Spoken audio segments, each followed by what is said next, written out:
నీ కొరకు చేయబడిన ఈ ప్రకృతిలోనివన్నీ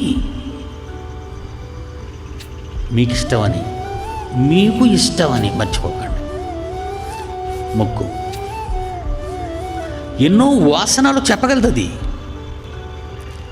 ఆయన ప్రకృతిలో ఎన్ని సువాసనలను పుట్టించాడో, కలిగించాడో, అన్ని సువాసనలను ఆస్వాదించగలిగిన నాసికను దేవుడు నీకు ఇచ్చాడు, నాకు ఇచ్చాడు.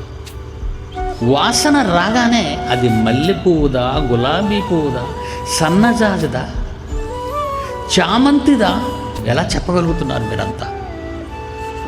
అందరికీ ఉన్నదే ఒకే ముక్కు. ఆ ముక్కులో మరి ఆ లోపలి చర్మం, ఆ సెన్సర్స్ అంటారు దాన్ని, ఎలా చెప్పగలుగుతున్నాయి?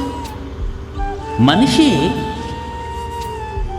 ఎంత అందమైన బొమ్మను చేయగలడు, కానీ దానికి వాసనలు చూసే శక్తిని తేలేడు. ఒకే చిన్ని నాసికలో ఇన్ని వాసనలు చూడగలుగుతున్నాము అంటే ఇక్కడ మీరు నోట్ చేసుకోవాల్సిన పాయింట్ ఏంటంటే, మీకు ముక్కు ఇవ్వకముందే ముక్కుకు కావలసినవన్నీ దేవుడు చేశాడు. మత్తయి సువార్త 6వ అధ్యాయం 8వ వచనం చూడండి ప్రియులారా.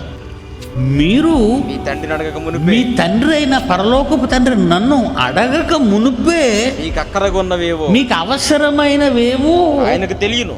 నాకు తెలీదా అన్నాడు ఆయన. నాకు తెలీదా అవన్నీ? ప్రియులారా, ఈ మాట ఎంత అద్భుతం అండి. ఇవన్నీ నేను నీకు ఎందుకు ఇచ్చానో తెలుసా?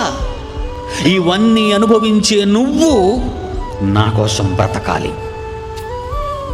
ఇవన్నీ అనుభవించే నువ్వు నా కోసం బ్రతకాలి.